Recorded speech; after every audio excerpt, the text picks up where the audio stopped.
Bismillahirrahmanirrahim. Qala al-mu'allif rahimahullahu ta'ala wa nafa'ana bimulumihi fid dharain amin. Kemarin sudah dijelaskan menurut hadis riwayat Muslim, ada 3 orang yang tidak dihiraukan oleh Allah Ta'ala di hari kiamat. Dosanya juga tidak dibersihkan dan Allah Ta'ala tidak melihat kepada mereka. Siapa 3 orang tersebut? Syekhun zanin, orang tua yang berzina, sudah tahu rasanya hubungan suami istri, masih saja berzina. Alasannya sudah damut dengan istri sendiri, tobuk, terus cari rasa yang berbeda. Dan zina itu bermula dari pertama pandangan, zina mata. Kemudian mengarah kepada zina tangan, tangannya megang, melihat pertama auratnya orang, menarik, kemudian ingin pegang. Setelah ingin pegang, pada puncak yang terakhir, zina yang paling puncak adalah zina alat kelamin atau farji.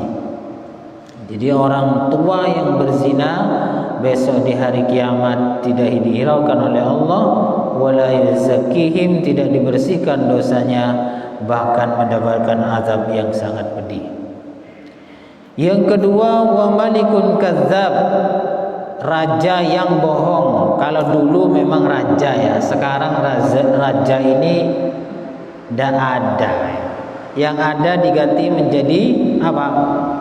Pemimpin kota, pemimpin wilayah, pemimpin negara. Kalau dulu semua yang memimpin adalah raja. Sekarang raja itu enggak begitu ada sekarang, enggak begitu berpengaruh. Tapi yang masuk, pokoknya yang namanya pemimpin atau raja yang berbohong kepada rakyatnya, besok di hari kiamat tidak dihiraukan oleh Allah, tidak dibersihkan dosanya, bahkan mendapatkan siksa yang pedih. Tidak enak-enak jadi pemimpin kalau sering berbohong. Makanya sekarang enak ya berbohong sana sini ya, sana sini bohong untuk menyelamatkan diri, untuk memperkaya diri, ya tidak apa-apa, silakan. Tapi semuanya itu ada resikonya.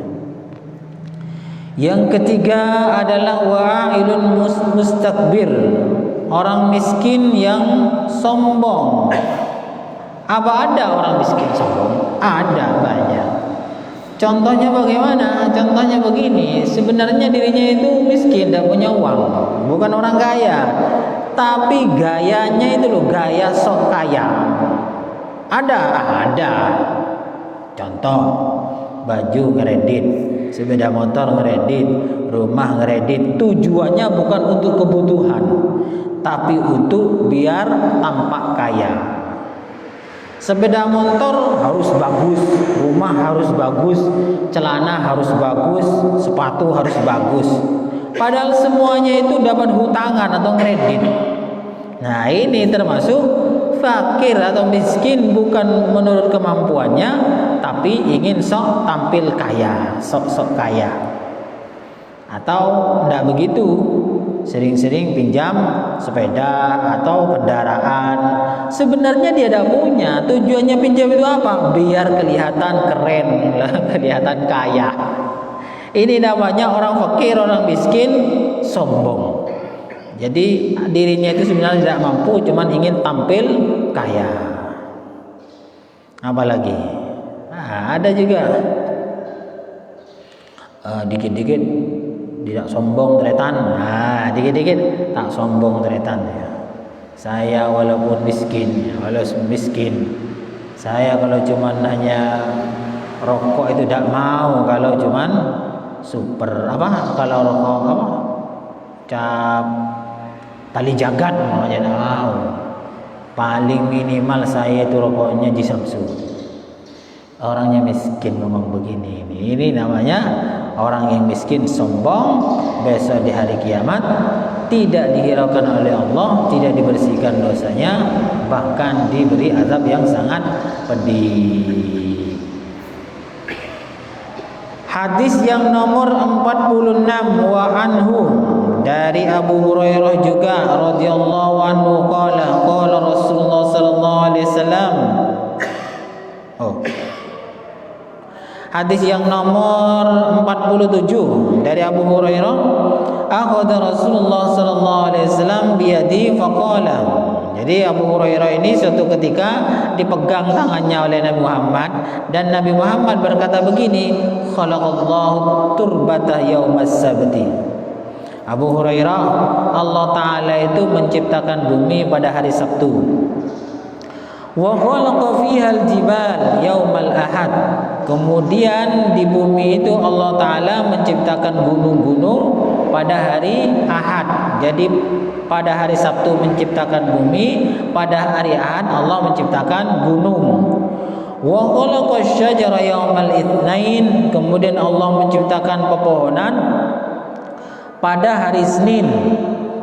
Wa khalaqal makruha yaumal thulatsa. Kemudian Allah menciptakan sesuatu yang dibenci. Contoh diantaranya adalah sesuatu fitnah, kekacauan, keributan itu pada hari Selasa. Makanya kalau dukun-dukun pijat ya, dukun-dukun pijat biasanya nggak mau pijat pada hari Selasa. Karena apa? Karena pada hari itu adalah Allah menciptakan sesuatu yang tidak disukai, seperti permusuhan, pertikaian, fitnah dan lain sebagainya. Makanya kadang ya sebagian dukun pijat itu tidak mau memijat pada hari Selasa atau malam Selasa. Saya juga dulu tidak paham waktu kelas berapa itu, masih umur 15 tahun ya. Saya mau pijat itu hari Selasa, dukunnya tidak mau, dipesan, "Cong, kalau mau ke sini jangan hari Selasa, hari Rabu atau lainnya Selasa." Saya tanya, "Kenapa, Bu?" "Saya tidak bisa kalau hari Selasa. Ini sangkal ya," katanya sangkal. Mungkin tidak sembuh apa bagaimana kalau dipijat. Ya setelah tahu hadisnya, oh mungkin ini dasarnya.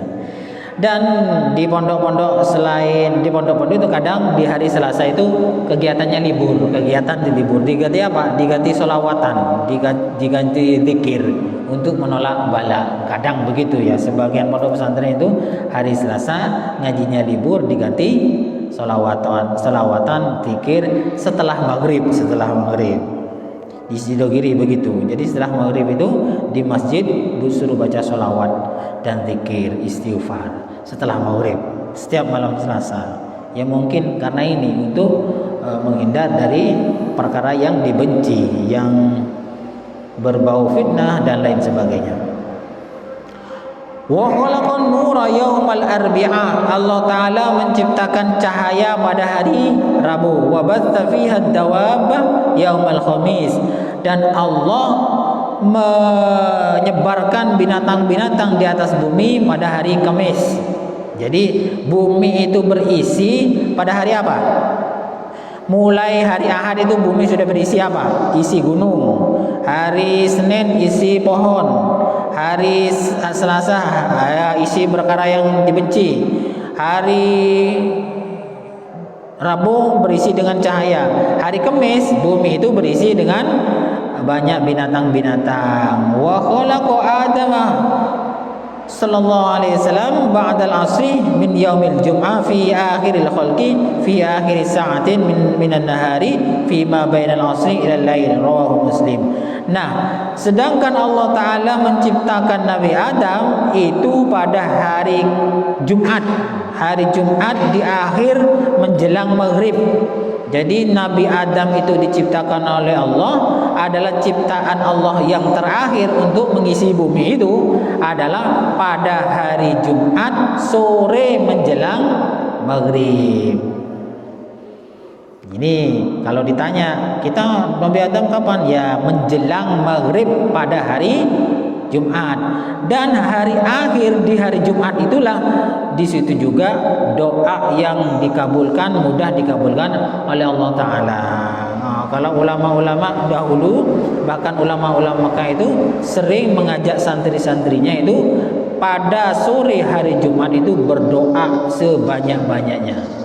Berdoa sebanyak-banyaknya pada hari pada hari Jumat sore hari setelah asar sampai maghrib, biasanya santri-santrinya itu diajak berdoa sebanyak-banyaknya, karena di situ juga waktu yang sangat dikabulkan oleh Allah Subhanahu wa taala. Maksudnya Jumat kan malam Jumat. Hari Jumat sore. Sore. Yang dimaksud di sini adalah malam Sabtu. Nah, kalau malam Jumat itu malam perang ya. Bagi yang punya istri, tapi kalau yang tidak punya ya perang sama siapa? Kalau malam Jumat batun, malam perang batun. Maten rekaper ya. Kalau Jumat sore ya berdoa yang banyak. Dan baca sholawat dianjurkan juga pada hari Jumat dianjurkan untuk banyak baca sholawat kepada Nabi. Malam Jumat. Oh iya, rukeman malam Jumat. Ada rukeman juga malam Senin, ada rukeman malam Ahad. Beda-beda, itu urusan lain itu. Terserah suka-suka. Kalau rukeman itu terserah. Mau taruh malam Jumat monggo. Kalau di sini malam Jumat, kalau di Sumberjo itu ada yang malam Ahad, ada yang malam Senin. Jadi kalau di sini mau malam Jumat ya monggo, terserah. Siang juga ada apa-apa. Nah, di sini Nabi Adam diciptakan pada hari Jumat sore hari menjelang maghrib. Nah, disitulah juga doa yang sangat mustajab. Jumat malam Sabtu. Jumat malam Sabtu, kalau sudah malam Sabtu ya ndak sudah habis. Sebelum maghrib. Jadi sebelum maghrib itu yang doa istijabah hari Jumat. Banyak-banyak juga baca sholawat. Sholawat apa saja wes. Sholawat alawat boleh, sholawat naria boleh, sholawat burda boleh, terserahlah pokoknya sholawat.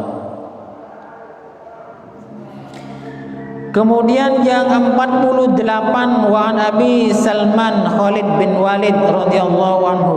Jadi di sini ada sahabat namanya Abi Sulaiman, namanya Khalid bin Walid. Khalid bin Walid ini termasuk orang yang ahli strategi perang. Ini setiap ada perang seringkali Khalid bin Walid memimpin, dan ketika perang itu dipimpin oleh Khalid bin Walid sering menang, karena Khalid bin Walid ini adalah ahli strategi perang.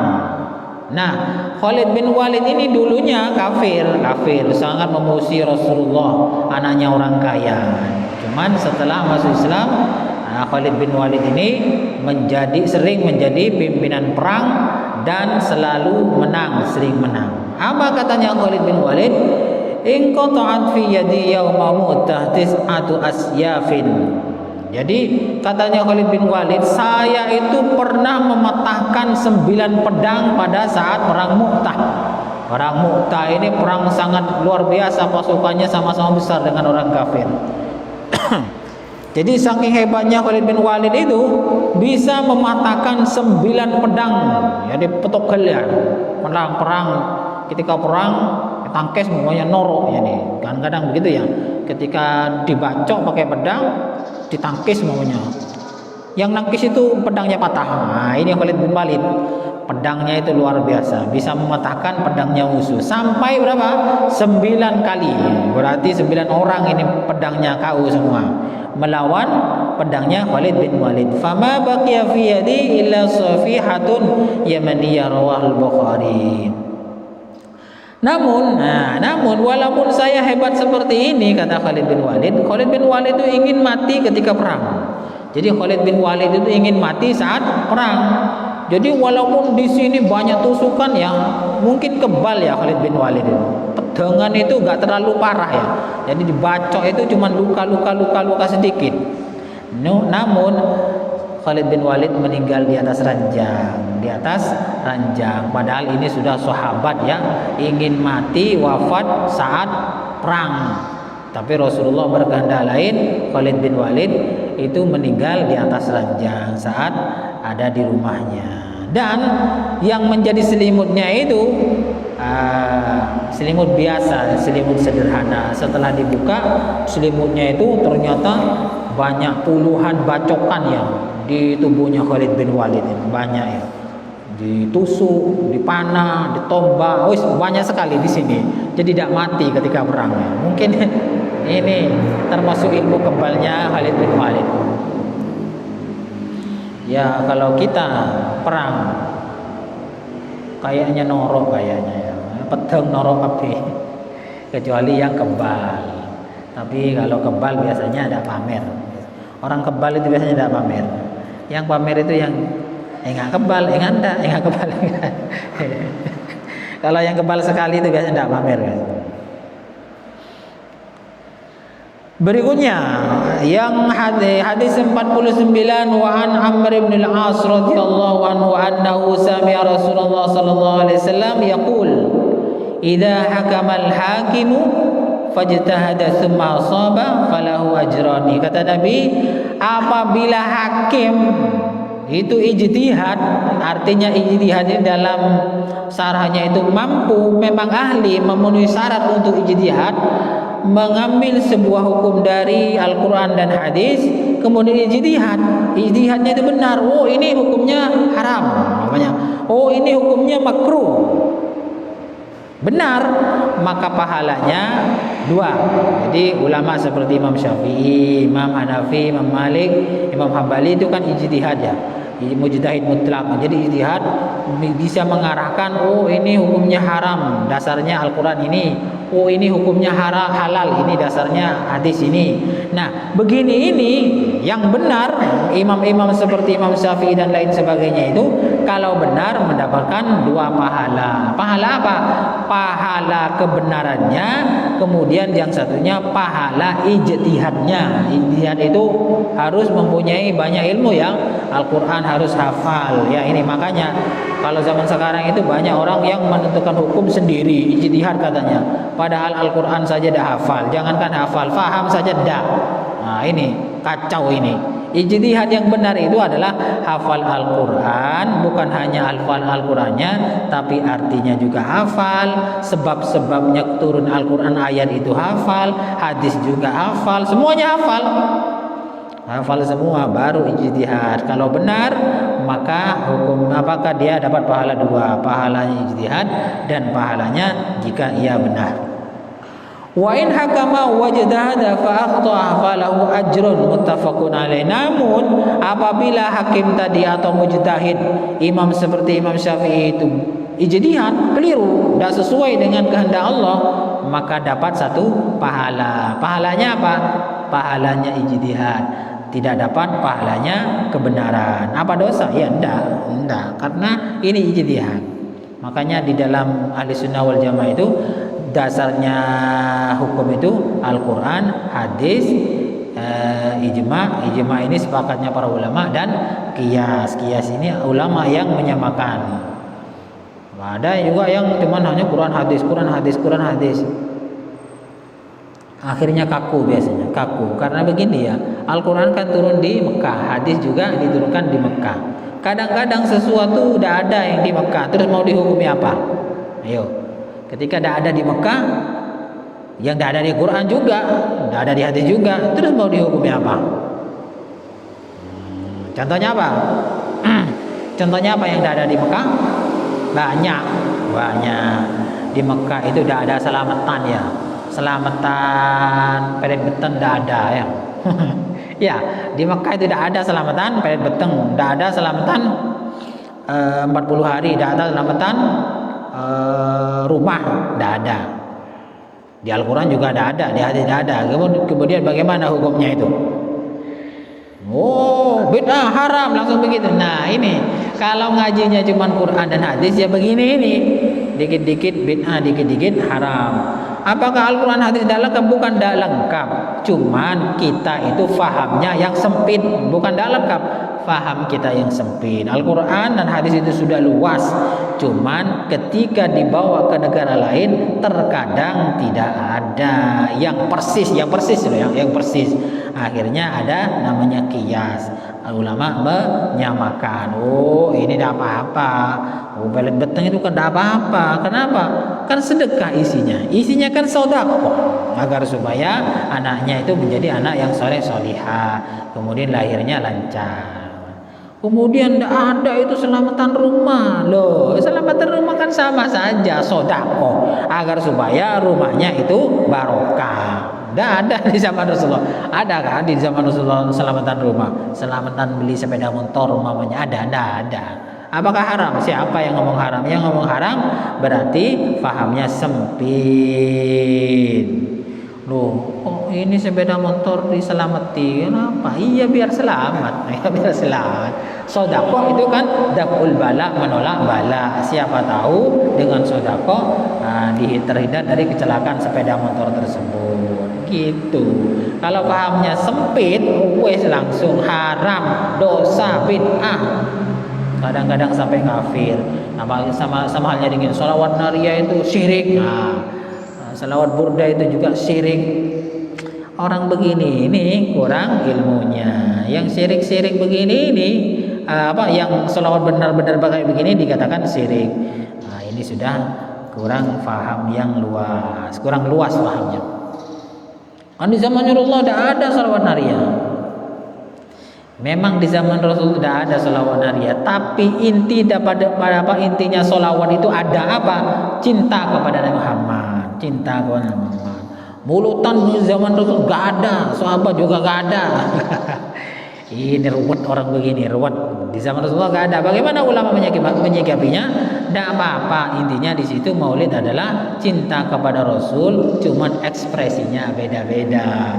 Ada yang ekspresinya cuma sallallahu alaihi Muhammad. Itu ekspresi yang miskin, artinya miskin ekspresi. Kan dek model lah, cepat. Yang banyak kayak ekspresi cintanya kepada Nabi Muhammad macam-macam. Ada solawatan, ya, solawat nariyah, ada jamaah solawat, ada terbangan solawat, ada maulid solawat.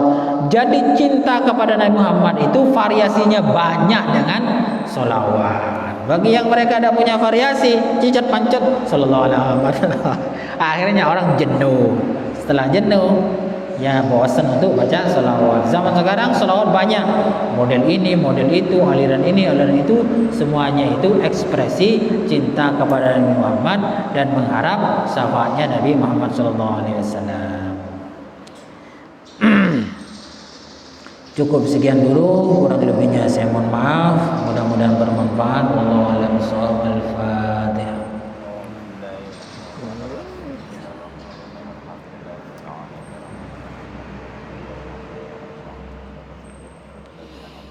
Assalamualaikum warahmatullahi wabarakatuh.